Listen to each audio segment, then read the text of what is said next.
Good to be here. I guess to start with a couple comments.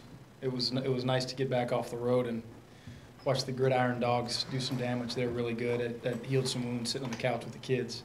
And the other comment is watching some of our fans fight the weather was pretty neat. You know, in that environment, it was good to watch. We had a big opportunity Friday night. We didn't exactly take full advantage. It wasn't a complete loss because I feel like there's a lot to be learned from. And that started yesterday. You know, we had an hour film session with our guys, and as always, our guys had the right mentality, and I feel like there's a lot that we took from film and had a good workout yesterday. So we'll move forward and have a lot to learn from that game. Coach, you're going up against a monster inside with Waldo. Yeah. Will y'all face another guy similar to him this year? I'm not sure that we'll face a big as good. I'm not sure that we did last year. He was predicted first-team All-League in the West Coast Conference for a reason, as was Holt, their point guard, and they both played like first-team All-League guys.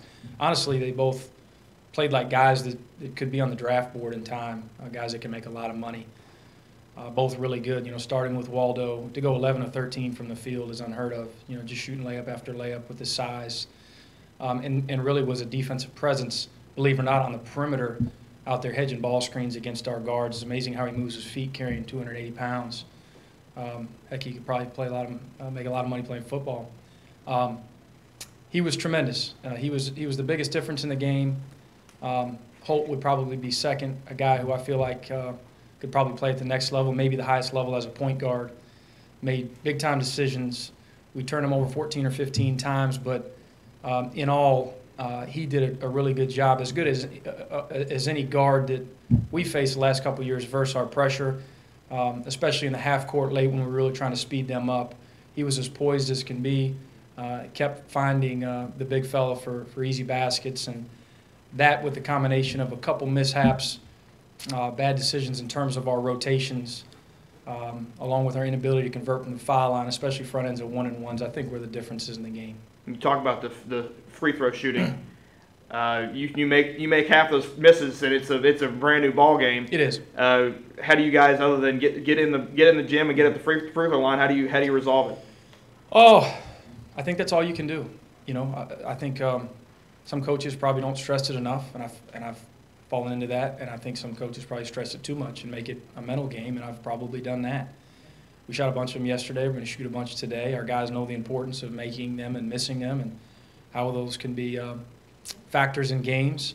You know, it's not just the point total. You know, the obvious, the black and white. You know, on the final box score at the end of the game. It's also their momentum turns. You know, they can be lack of stepping up and executing a free throw can be deflating. You know, at one point, midway through the second half, we missed 2 straight front ends of 1-and-1s, then made 2, and then missed 2 straight again. So I actually missed 3 straight. We were 2 of 9 at one point midway through the second half. So when you're coming up with empty trips, it's a little bit harder, you know, to maintain that defensive intensity. It's harder to get in your press, obviously. We're not in our press because we weren't able to score and convert.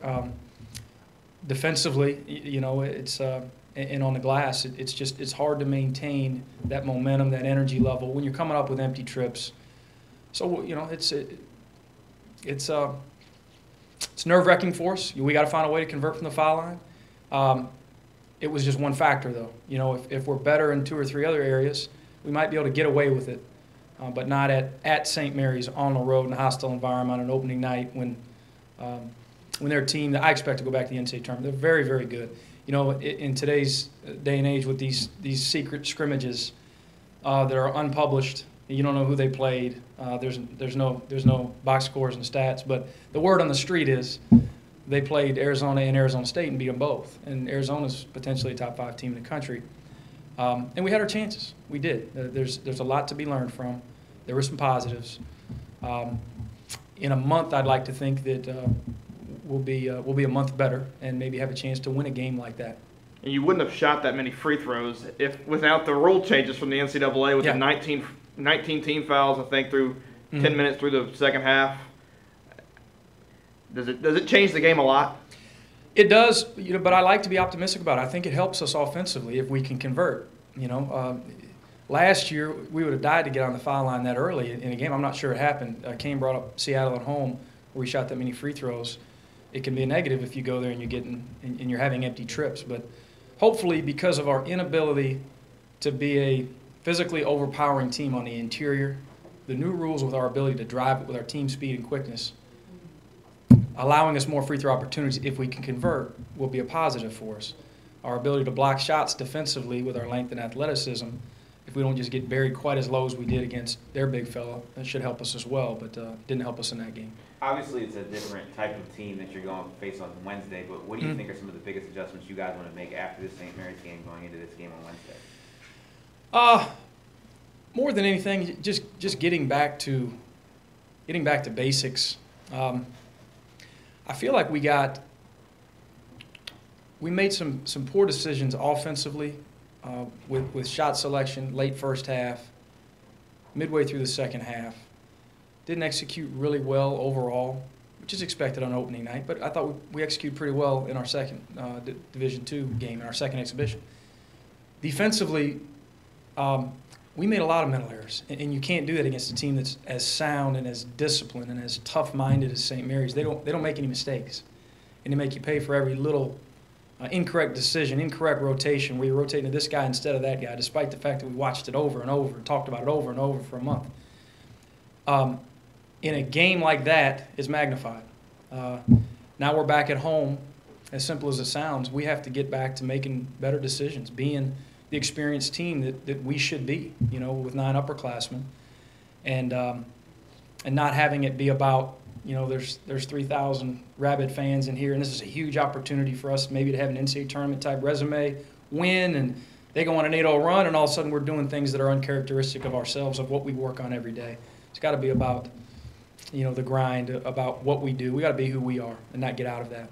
Who'd you feel like were those players, one or more, that were making those mistakes down the stretch? It was all of us. It really was. It was 1 through 5. It was sophomore through senior. Alex had a pretty good game. Chris had a pretty good game. Raheem had a pretty good game. Other than that, I'm not sure. We had great performances. And to win at St. Mary's, you got to have 8 or 9 guys play well. With our team, some teams it's 5 or 6. We're deeper. We depend on more guys.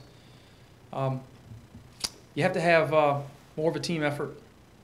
We talked about free throws. Give up 53% from 3.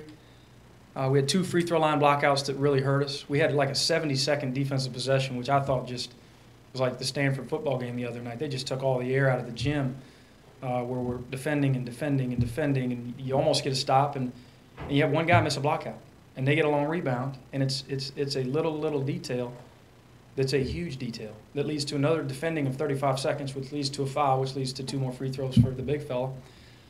We go down, miss a couple free throws, and that's a big play in the game. There's another huge play. It was I think the lead went from like 11 to 5. Kane, correct me if I'm wrong. We had a loose ball over there in the corner. Jaron and CJ, a couple guys had their hands on it. And we talk every day in practice about possession over position. Don't try to dribble your way out of a loose ball. We need that ball. That's the most important thing. Get the possession. We tried to dribble out of it. Ball squirts up in the air. Lands in Waldo's hands, 3-point play. It goes from 5 to 8 instead of 5 to 2 or 3, despite all the other mistakes. So we had chances. Got to learn from all those mistakes, all those areas. Is there a benefit to this part of the season where you have a little bit more time between games where you can make adjustments and work on yourself? I think so. For us, though, we're one of the most unique. We have one of the most unique setups schedule-wise in the country because of quarter system. We don't allow our guys to make excuses. We got beat by a better team the other night, but we're in the middle of exams. We had study hall on game day. We flew out to California, and we traveled, it seemed like 20 hours. It was wild. But now this week we're back.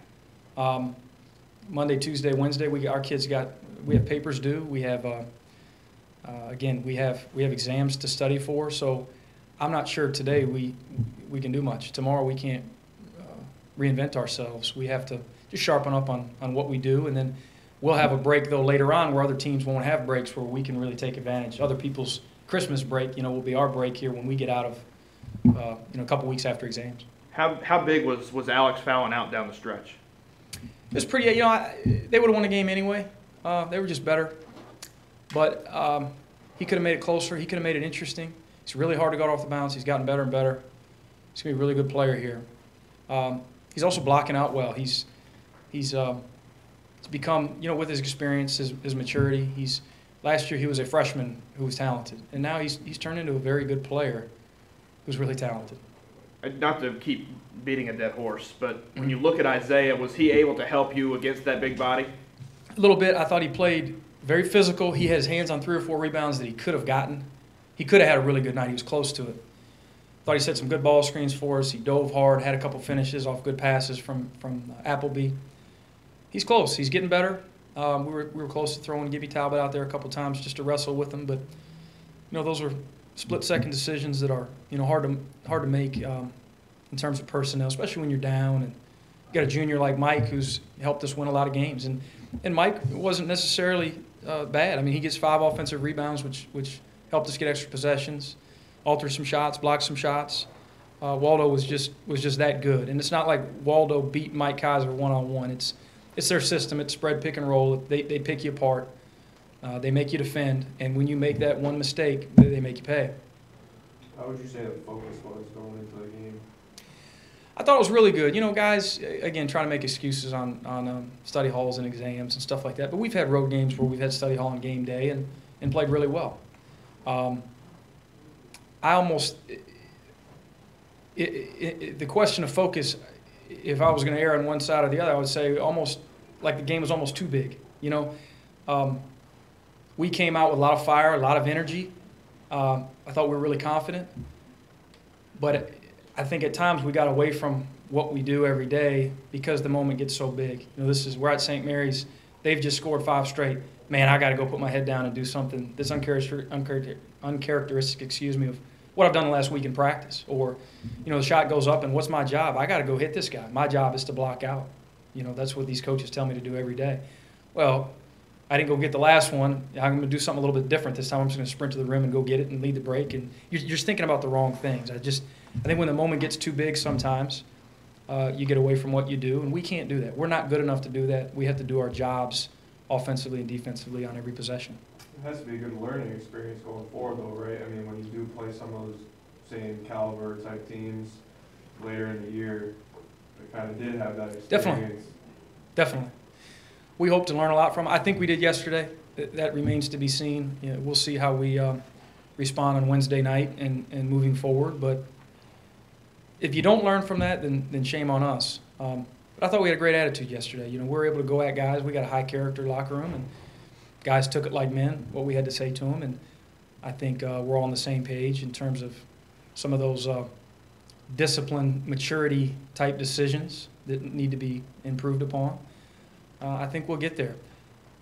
What's unfortunate is last February, we were hitting on all cylinders in those areas. If that shot went up, we had 5 guys blocking out every time. It was hard to score on us in transition. We were taking better shots. We were getting better and getting better. And, as a head coach, you say, well, dang, on game 1, I expect to see that from last February because we're so experienced. But not all teams are like that. That was a little bit disappointing. That said, it was our first game, and it was on the road. And it was a big game. It was a big game, and our guys knew it. But we'll be better. We have a chance to be very good. We do.